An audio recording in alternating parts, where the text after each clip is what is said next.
Christian God, say, I am asking God, and I believe Hamza, you know, you're telling me about your story, he used to pray to just God, and God guides. And look, he's got a beautiful beard now. It's fine if you have this spirituality idea. It's there's, you know, all humans crave spirituality. All of them. Let's say, yeah. But then it has very much more implications when you're saying there's an existence of God, he set up these rules, and we gotta abide by them. It has way more implications for the people around me when there's someone coming with these claims, rather than saying, you know, there might be a God, I have no clue where is he, I have no idea what is he doing, I don't know if he cares about me, he might have created the universe. Well, I have no idea, I'm just gonna live. Yeah, but here's a problem you have, you see. I've run out of my voice, so he's going to talk. Here's a problem you have. If you come to the conclusion that a believer God exists, yeah? No, I'm giving an example. Okay. I'm giving an example. So, because you said, if someone says they believe in God but they don't know why, and this, that, the other, yeah? Yeah. All right. But for me, when I became to believe in the existence of a creator, my next question is, why did he create? What was the purpose of the creation? Oh, that's a good question. Yeah. Well, has he tried to communicate with us? Has he tried to guide his creation? Has anyone claimed to have a contact with this creator? Do you understand? Okay. So, see, when I've explained this a few times, I became a Muslim. I believed in a creator before I became a Muslim. Mm-hmm. So the Quran, Islam, Muhammad Sallallahu Alaihi Wasallam, any of this had nothing to do with me believing in the existence of a creator. Okay. Right. Now you said something earlier, well, I want to clarify. You keep asking for proof and evidence. Yeah? All right. Now, first thing, science can't prove the existence of God. It doesn't have the tools. No, but for instance, with a friend. No, I'm just saying to you. If my definition of God, or what I believe God is, science can't prove or disprove it. Right, this is the problem, because science only deals with the naturalistic and the physical rather than the supernatural and the metaphysical. All right, so it's a wrong kind of give me evidence God exists. I can't give you evidence because the tools you're using won't match. It's like saying to me, measure this. Here's some scales. What?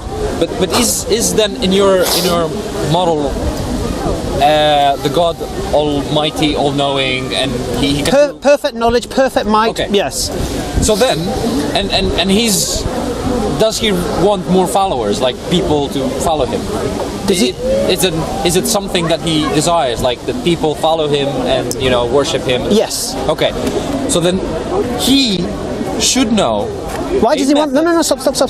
Does he want? No. Remember the why. Don't forget the why. Why does he want more followers? Yeah, so then why?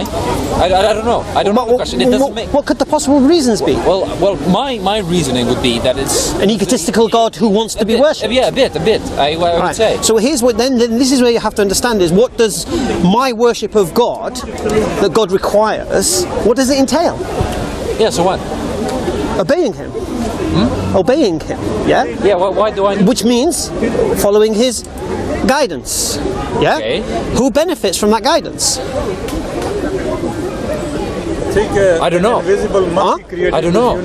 Who benefits? Is he? No. Listen. For example, if he benefits first. No. First of all, God cannot benefit whether I worship Him or not. Okay. Yeah. Right. He's without need. All right. So He doesn't need anything. Doesn't need my worship. He wants my worship, but He doesn't need it. That's the first thing. This is not like a Greek mythology. The less gods you have, the more weak you become. It's not that nonsense. Yeah. God does not require anything, as far as we believe our model of God. Okay. Right. Doesn't need my worship. Doesn't care whether you worship Him or not. In that sense, you're not going to make God deficient by not believing it. Send me to hell if I don't. That's a different story. The point here is this. No. First thing, let's understand something. God doesn't need your worship. If you don't believe in God, and Rob doesn't believe in God, it doesn't make God deficient in any way, shape or form. All right. Doesn't limit Him, doesn't take anything away from Him. Khalas. All right. Okay. If I worship God, and all the Muslims worship God, God doesn't gain anything.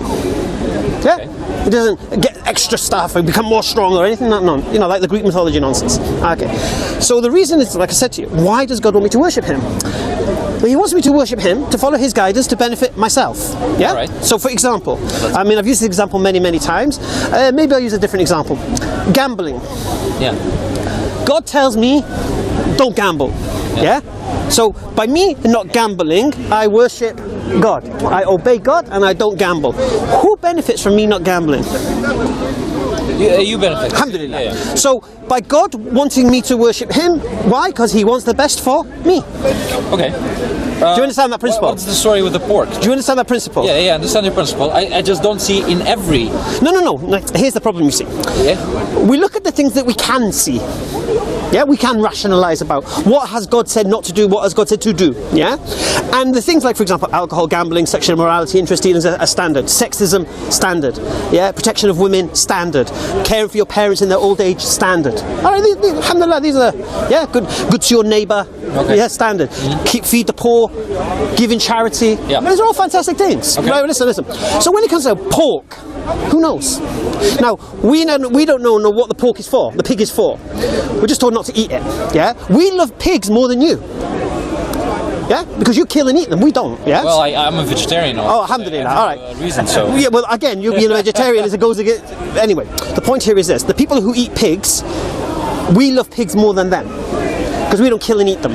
Maybe there's another purpose in the pig. Maybe there's something in its DNA that will cure cancer one day. Who knows? But what we know as Muslims, we're told don't eat it, so we don't eat it. Now, the things we can rationalize about. We can try and rationalize out the pig. Who cares? But the thing is, you see, everything that I can see standing in front of me benefits me. The woman told to cover benefits her. But you see, at one point, you might be in a situation. Now, give me an example. Theoretically, hypothetically, yep. Where you are, on an island, starving, yep. And you have pigs on there. Allahu Akbar. Now, what does God say in His guidance? So I obey Him and worship Him. What does He say? So you tell me. If through necessity, okay, if I'm hungry and there's only pig to eat, only pork, only pig roast, nothing else, yeah, and it will save my life, I can eat it. So there's but I don't transgress the limits of hunger. That's all. So there's contingency plans for that, but he just didn't mind explaining why we should eat pork. Like just like for me it's very important why, right? So if he wants okay, let's I'm actually I'll give that up. The idea with hell. What about it? So why, if I'm an atheist, according to your friend, the chance is that 90% that I'm going to hell. Right. So why? So it doesn't make sense for me that you're saying he doesn't gain anything from it, or he doesn't necessarily need me to worship him. But at the same time, if I'm not, he's punishing me for that. So you see, the incentives are not there. How? Whoa! Sorry. Incentives are not there. Isn't a hell incentive? No. The incentives is the other way around. Why would he punish me if there's nothing to gain for him, or not? Exactly. What motivates you in life? I have different reasons to do my things. I want to, I don't know, be happy. I'll put a claim out there. I'll put a claim out there. I personally believe everybody is motivated by punishment or reward. Okay. Yeah. All right, I believe that. I believe that without a shadow of a doubt. That even if you're in a charity worker, yeah, your reward is a smile on that face. Yeah, that's true. Yeah. So you'll get your reward that way. Okay. You go to work on time so you don't get fired. For example, you don't go to work drunk because you might get fired. Yeah. You don't park on double yellow lines because you might get a ticket. All right? Yeah. You pay for your parking so you don't get a ticket. Yeah. All right. So we're motivated in life by punishment and reward. So in our model, God gives you the greatest punishment to get away from and the greatest reward to go to. So you can see through the model that we're following is God is saying, yeah, and what is going to escape us from the greatest punishment and take us to the greatest reward is obeying Him, which is what? Benefiting who? Me. You see, that doesn't make me believe, because it doesn't make sense. What did it make sense for what I just said? It makes sense when you have a God that is not almighty. No, what did I say that didn't make sense? No. In the grand scheme of creating these incentives, right, it doesn't make sense, right, for going to such a length when he can actually, through all his power, correct all the negative things or any bad things go wrong. So why would a God that has all the power, all the knowledge, not persuade each person? Because God wants you to choose. God wants you to choose to worship Him. But the fact that He persuades me in a way that He persuades you. No. He persuades. He persuades you in a manner that makes you tick anyway. How's that irrational? One question, and I go out from that. If he does everything as you say, he's vegetarian already. He has one wife, he look after his parents, he does everything as you said, but he doesn't believe in God. Will he go to hell or to heaven? Okay, what did I just say to you? It's worshipping, to believe in God. He does not believe in God, but he does everything as you describe him, the good things. No, it doesn't work that way. Charity. Okay, if you don't obey the messengers of God, if you're not obeying the messengers of God, or the message from God, then you're not obeying God. No, he does everything. But I'm not a bad person. I haven't killed anyone. Who told you you're not a bad person? Huh? Who tells you you're not a bad person? Even by the rules of even. He follows the rules. So let's say follow whose rules? In many instances. So let's say, as you said, he just his lifestyle like that. So let's say the 10 rules. Let's assume now in the Christianity, because I don't know. No. You don't know. Okay. No. I do know, but please, I'm not going to defend Christianity. Okay. No, I'm not defending. I'm not defending it. But let's say the other way. I follow. Whose camera is this anyway? Everything in terms of don't kill, don't eat pork, don't drink alcohol, don't gamble, love your children, love your neighbor, everything except that I personally do not believe in a God, and I don't kneel and worship and stuff like that. Yeah. And his question is, would I go to hell? Okay, what will take you to hell, what I believe as a Muslim, is disobedience to God. What is that? Not being disobedience to God. Yeah. Not doing what God says. Yeah, but that's not. So you're saying I can do all these good things? Who says it? No. First thing. And still go. I don't think there's. Look, there's three people in this world. There are those people who do what you do. Yeah. Good to everybody, yet reject God and His messengers. Yeah. Okay. Then you have the one who believes in God and prays 5 times a day, but isn't good to his neighbours, cheats and lies and steals and whatever. All right. And then you have the one who follows God's guidance, prays to God, and treats his neighbours kind. See, one is disrespect to God, the other one is disrespect for people. The third category is what we should aim for, where we show respect to God, our Creator, who sustains us, and we show respect to our neighbours. So in idea, the conclusion would be that actually God requires for me to worship Him. So yes. he needs that. No. But that He doesn't need you. But that is the conclusion. Okay, like I said to you, look. God wants, the Creator wants the best for you in your life. The best system of life for you to live in this world today. If it's not Islam, you don't have that. If you don't have Islam in your life, you're not living the best system of life in this world today. You're not following the best guidance, Guaranteed you're not. But I'm doing exactly the same things as... Really? You drink alcohol? I drink alcohol. All right. Okay. So now, I'm sorry I have to go to the alcohol again, but it's a standard. You are now poisoning yourself, thinking that's good guidance. Okay. So let's... I don't drink alcohol. I have a friend who doesn't drink alcohol. Does he have sex outside of marriage? What? Does he have sex? I don't know that. All right. So let's say he didn't. Let's assume. I'm not going to go through every teaching of Islam. Does he deal in interest? Does he have a credit card? Does he have a debit card? Sorry, does he get mortgages? Does he do loans? So you're not supposed to... Does he gamble? No, of course not. Does he gamble? Right. Interesting. Well, they're all poisons, aren't they? Interest is poison. Alcohol is poison. Gambling is poison. Sexual immorality is poison. Yeah, but he's not allowed to have a debit card just because... No, not debit card. Credit card. Credit card. Yeah, interest. Yeah. But I'm not... Right. So here's the point, you see. My guidance saves me from all of that destruction. Okay. Yeah? Therefore, I'm obeying God, I'm worshipping God, and through that I'm benefiting whom? Myself. So right now I'll repeat myself. I have your guide you're following in life doesn't compare to what I have. Okay. So let's go again to the extent of assuming No. there's a kid who didn't do 18. He's 18. He didn't do any of the things you mentioned, but he never prayed to Allah, even if he knew about the existence of it. Because I know that is an important condition that What's he has that? to know about. Of course. Yeah, he knows about it. He's just Arrogant. believe. Oh, No, is he arrogant or what? No. He just, as me, as an atheist, he says it doesn't conscribe to the model, or I haven't seen him. Why? But I've just explained to you, your model cannot prove or disprove the existence of God. No. But for him, it's the idea of You need a new model, you need a new tool. It's not working what you've got. no. But the idea. Okay, now it's shifting the burden of proof. But anyways, the idea is. Whoa. Sorry. I'm not saying I can prove anything for a fact. I'm saying I don't have proof. But I'm saying absence of evidence, not evidence of absence. And that's your logical fallacy, not mine. Yeah. But he's not believing something that he cannot see, prove, or.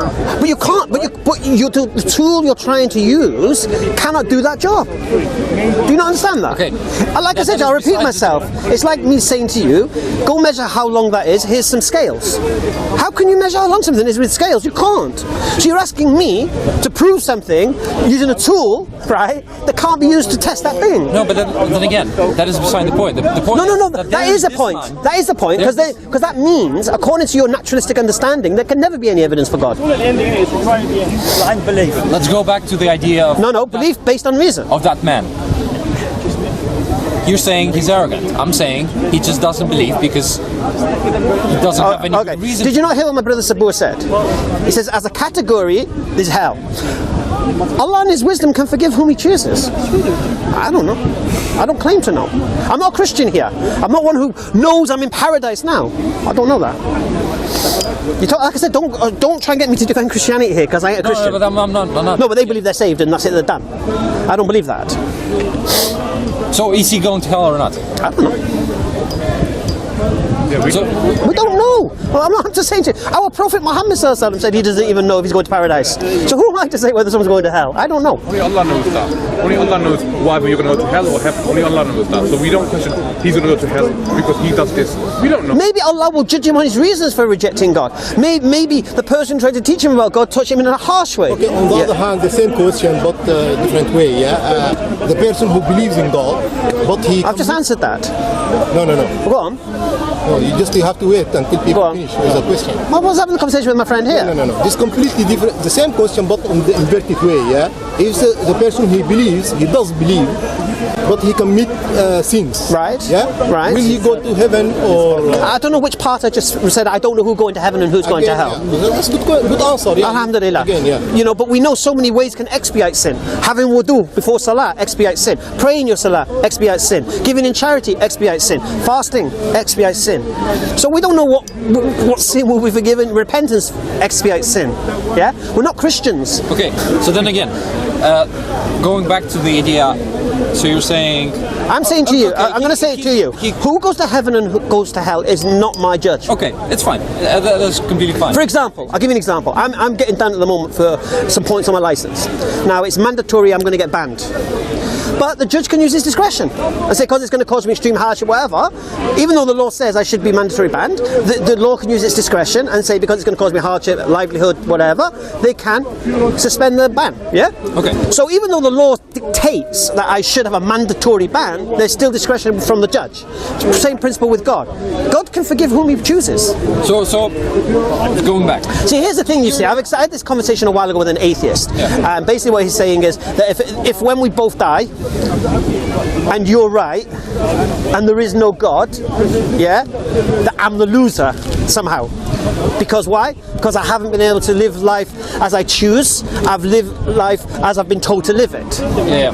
And that somehow that makes me deficient, all right? But as I explained to him, and I showed you, the benefits of me living the life I've lived far outweigh living a life without a God. That's Pascal's wager. Yeah, that's what we were discussing. All right. So, no, that's about the end. I'm talking about the time we're in life. As if I'm deficient, I've lost out on something in life because I've not been able to play with the girls like I might have been able to play with the girls, or drink alcohol like I could have drunk alcohol, or not bothered with my prayers, or not cared about my parents in their old age, or whatever. I could have lived life freer. Yeah, eat, drink, and be merry. Yeah, Yeah. YOLO and all that business. Right? I could have lived life like that. And so he said I would be the loser. But no, I win. Because the guide I've got is the guide I've got. And it's bang on. Okay. In reverse, if I'm right, you've got massive issue. That's the Pascal's wager side. Do you understand? Yeah, no, I totally. Right. Yeah. So, believing what I believe wins out every way. Now, I would question someone who denies God's existence. I would question why they're trying to use a tool that can't be used. Why you're not looking for a different tool? But no. But so, for example, see, that's where my questions come in with the idea of: do I need to? Why do you choose? Why to worship? Why God wants me to worship? To benefit yourself. Or why He created me in the first See, place? this is why for me. This is like, why. What is the reason? All right. Again, we are told Allah created man as a custodian for the earth. Yeah. How that operates, why that operates. I don't go inside the mind of God.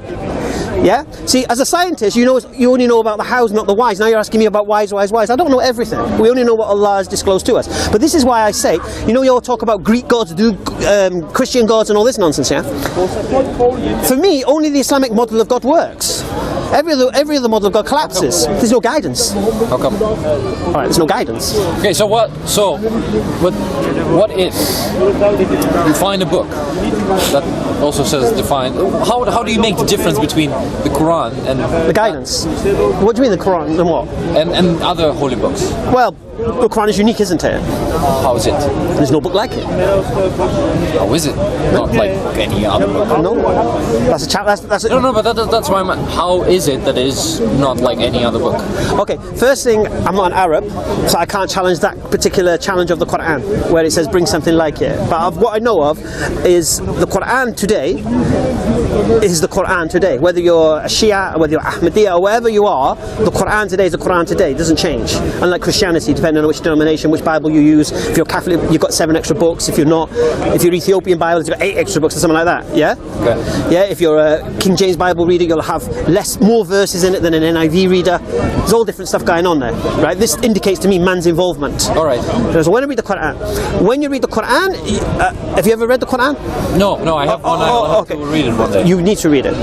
You feel like you're being spoken to. Okay. Yeah. You see the questions you're being told to reflect, contemplate. Like Rob was indicating earlier about this kind of science versus religion. There is no science versus religion. Yeah. But I could read any other book and feel like it's spoken to me. What do you mean? Like I have also books that I've read and they are very inspiring. Which of these books claim to be from the? All right. Which of these books claim to be from the creator of the universe?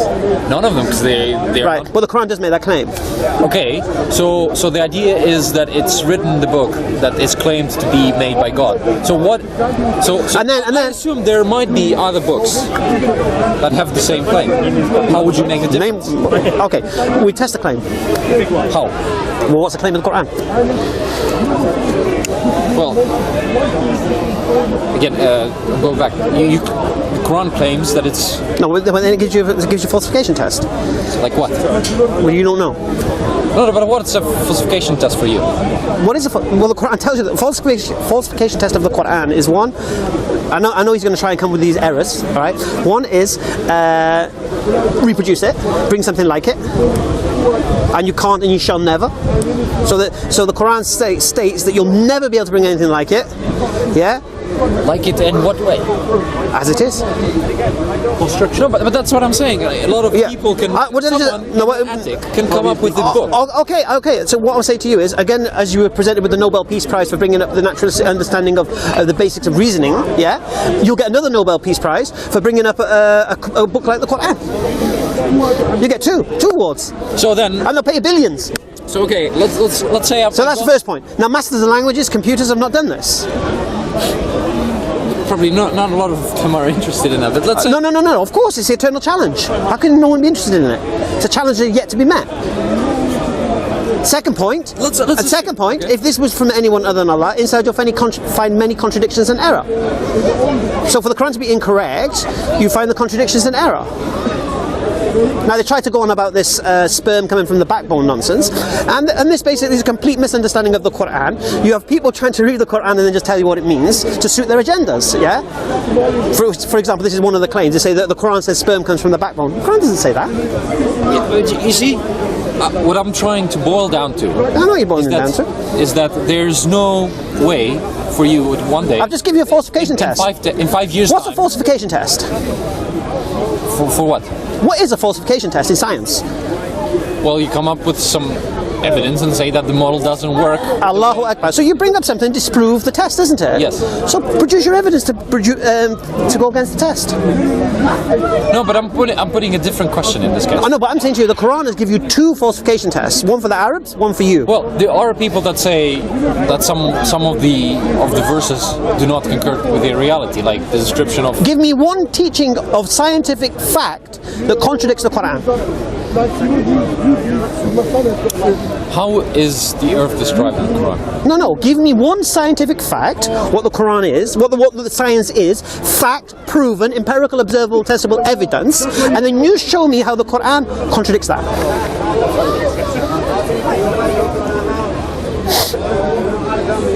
I haven't read all the Quran.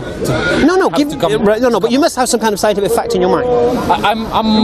I have the idea of the Earth being described as a Flat carpet.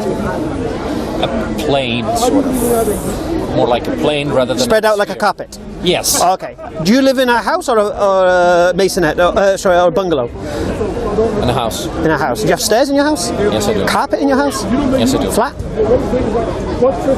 What do you mean flat? Carpet on the stairs, is it flat? No. Right. So just because something's spread out like a carpet to cover something doesn't make it flat. But I haven't seen. If I put carpet on a football, yeah, I've covered it, haven't I? I've covered the ball with a carpet, but it's not flat, is it? Again, let's. So here's the problem, you see. People, like you say, come up with these ideas, but they've either misunderstood the Quran. The majority of the time, they've misread it, like the backbone issue. Yeah, they've completely misread it. They've fitted it into their agenda to try and suit what they're trying to claim. Yeah, and I've just explained to you, just because something's spread out like a carpet doesn't mean it's spread out flat and it's not spherical. When the Quran, how do you understand the Quran saying the Earth is spherical, in an orbit, swimming, for example? Well, other thing that I know of is that the Quran describes the planet as an egg. As an ostrich egg. Ostrich egg? Yes. Yeah, what shape is an ostrich egg? Well, it's spherical, but it's elongated on the vertical axis, which Earth is actually slightly squished on the vertical axis, which makes a bit of a difference. Again, it comes in the Arabic. Like I said to you, it's about understanding the verses. You're hearing from people who've made it fit to what they wanted to fit. Yeah? But all due respect, Hamza, you're doing the same thing though, aren't you? Am I? Yes. In what sense? Like the carpet you've said to him. Yes. If you ask anybody what is a carpet, they're flat. No human being on this planet. Where did it say flat? Spread out. Spread out, flat. No, where did it say flat? But no human. Where did it say flat? Spread out. What's it with flat? Carpet? What is a carpet? It's something that covers floor. Okay, so or stairs. Is there any human on the planet that covers a sphere with a carpet? Is there? No. When a carpet is what you cover raw floor with, isn't it? Or stairs. Yeah, but you're making that fit because no human on the planet. No. Yes. Not why? Because no human on the planet is going to look at a carpet and go, "Oh, that's spherical. That's the same as." No. I didn't say that, did I? You're trying to say that this verse in the Quran is referring to the shape of the earth. Correct. And it's not. It's referring to the covering of the earth. What's the difference? Well, one covers the earth, yeah, like a carpet, and the other describes the shape of the earth. So you're saying that verse does not talk about the shape of the earth? I personally don't believe it's talking about the shape of the earth. No. Okay, I personally do. So maybe we. And again, and I'll say this to you because it suits your agenda. But you're doing the same. No. How can you say it's not suiting your agenda and it is suiting mine? I just read the verse. Okay, why? All right. Are you okay? Let me try. Okay, let's stop. How do you understand the Quran? Let's nutshell this now so we can stop you quoting verses of the Quran. How do you understand the Quran? When I read the Quran, I go, what does this mean? Right. And what method do you use to understand it? My reasoning to go, what does this mean? And you understand the Arabic or you read the English? I read the English. English. I got 5 translations. And by reading the English, do you understand the historical context of that verse? I understand what I'm saying. No. Do you understand the historical context? Do I need a historical context? Yes. Why? So you know what the verse is talking about? Can I? Okay, but that then is a contradiction to your claim that somebody can read the Quran and understand. When did I make that claim? The Muslim claim. When did I make that claim? The Muslim claim. When did the Muslims make that claim? I'll tell you if you let me. You want to tell me? The claim is that I can read the Quran, understand it, and make a decision as to whether I can. No. Believe Allah. You're told or to not. contemplate, reflect. You can't just read it. Well, that's what I'm doing. I'm reading and go, what does this mean? What does this verse mean? How? Okay, this is what you do, Rob. This is honesty for you. What does this verse mean? How do the Muslims understand this verse? How did the scholars of it? Listen. How did the scholars of Islam understand this verse? And I'm going to bring up the cultural verse because I know you love it. Which one? Beat your wife. I love it anyway. Well, I have never claimed. No, but I love it. I love it because the enemies of Islam, they say the Quran says you can beat your wife. I was listening to Majid Nawaz on the radio on LBC yesterday, saying the Quran is clear, you can beat your wife. Okay. Phone in and challenge you. I have no need to contact. I have no need for that nonsense. Right. So here's the thing. You see, the Quran says beat your wife. Now you're reading the Quran as you do, Rob. You read it. You can understand it. What are you understanding from that?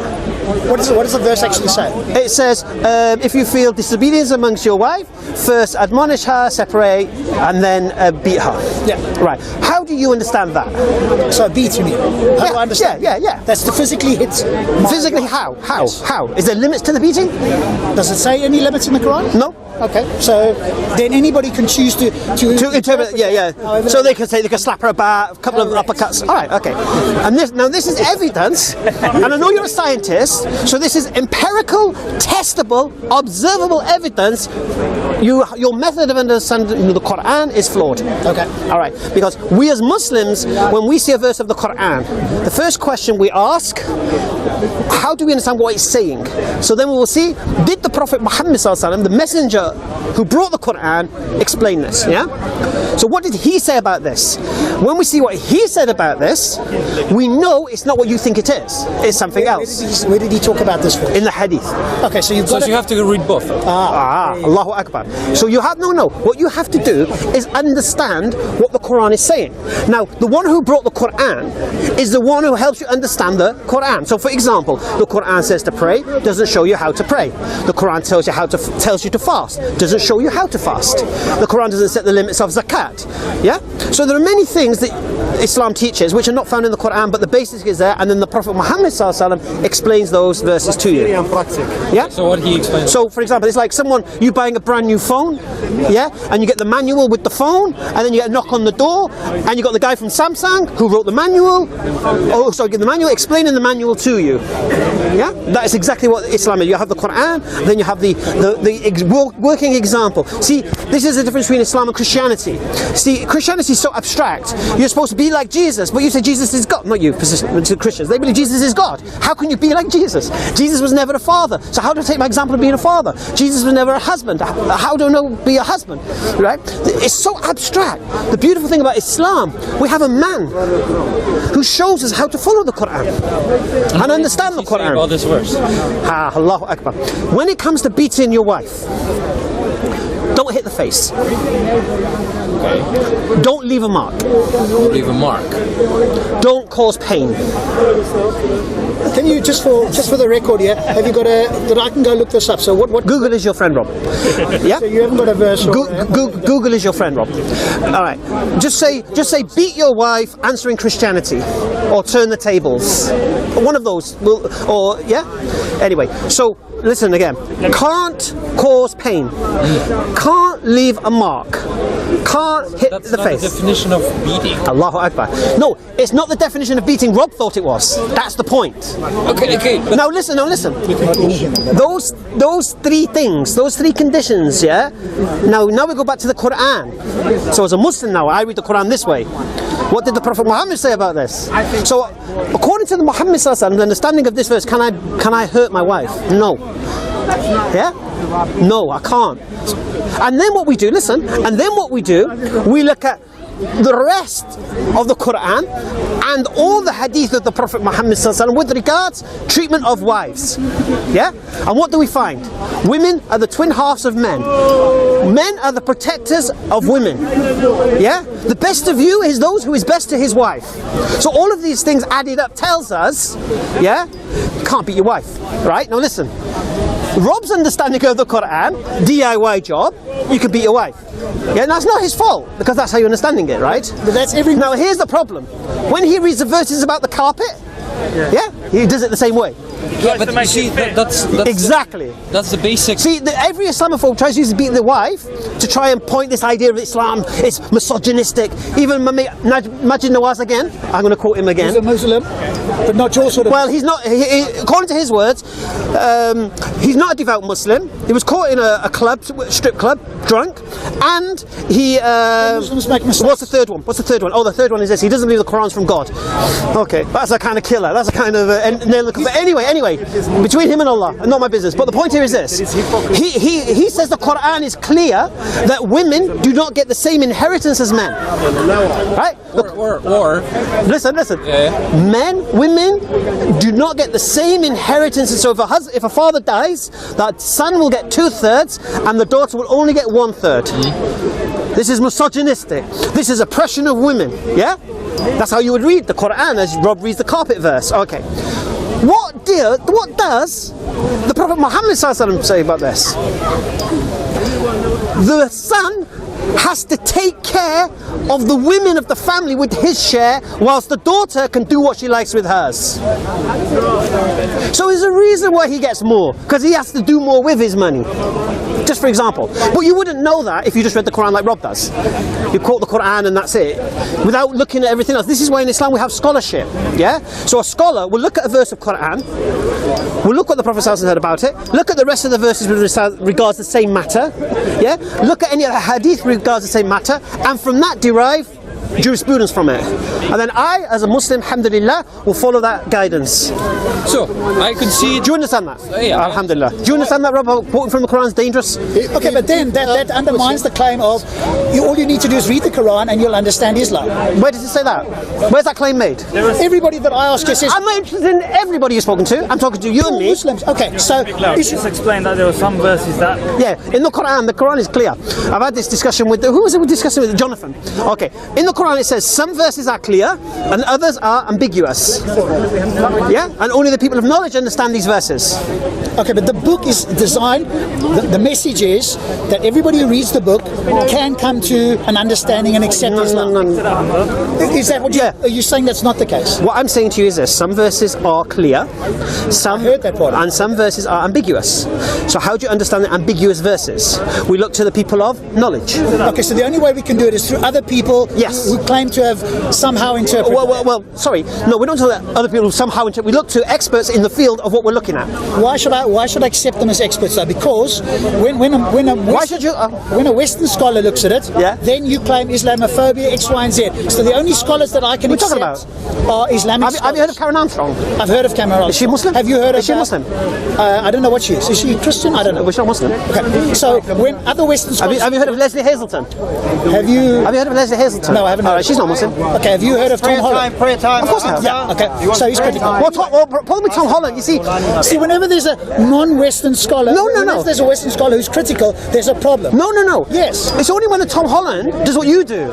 Which is what? Thinks you can read a verse of Quran and make a hukam from it. The book is not that easy to read it. All I want to all I want you to accept is that there's a contradiction between reading this book and you've got to go to all these scholars. No, what you got to do? It's very simple, The Quran is clear. It's about reflection and contemplation, So that means you contemplate on what you're reading, You reflect upon your reading. Do you think I've not done that? But there are some people who spend their whole life studying the Quran, looking at every single verse, studying hadith, so I don't have to. So should I take their word for it? Well, just as you take Charles Darwin's word or Dawkins' word or I don't take you do. No, bro. You were quoting them. I wasn't quoting Darwin. You were quoting New Atheists, as Sabor showed you. You were quoting them. I just said to him on tape, I'm not a New Atheist. You've just said you're reading books on them, isn't it? I'm reading what they've got to say. Right. Correct. And you're believing what they're saying. The same thing with the Quran. Are you doing the studying they did? I'm reading what they're going. Alhamdulillah. So just as you can read a book about evolution, yes, to try and understand it, okay, and you believe those people who wrote those books are experts because they've studied it. Yes, correct. We do the same thing with the Quran. Okay, but there's evidence for those things. What do you mean? Evidence for what? Because when you study the Quran, why should I take an Islamic scholar as a authority? Because so there's a confirmation bias there. He's studying the Quran to ensure that it meets or comes up. No, it's very, very simple. It's very, very simple. It's very, very simple. Very, very simple. I'll give you an example. Let's do the test. You come, Rob, reads the Quran, beat your wife. I'm going to use the same example. Well, I didn't claim that, by the way. Well, you read the Quran. Yes. From which you can do. So, beat your wife, and you say it means beat your wife. I, as a Muslim, come along and say, actually, according to our scholars, you can't beat your wife. Okay. And you say that's confirmation bias. You're only saying that because you're a Muslim. You don't want to look misogynistic. I say, no. You produce your evidence, it means you can beat your wife, and I'll produce my scholars' evidence why you can't. So you'll produce your one verse of the Quran. One second. Painful, yeah. You'll produce your one subjective opinion with regards to it, and I'll produce verses of Quran, hadith of the Prophet Muhammad sallallahu alaihi wasallam, which completely overwhelm you. Now, if you want to maintain that it does mean you can physically beat your wife as much as you like, you are now delusional, my friend, because you're in the face of overwhelming evidence. That's different. But Rob, you have to forgive me. I need to pray. If you want to continue, we can continue after I've prayed. All of them. What's your name? Julian.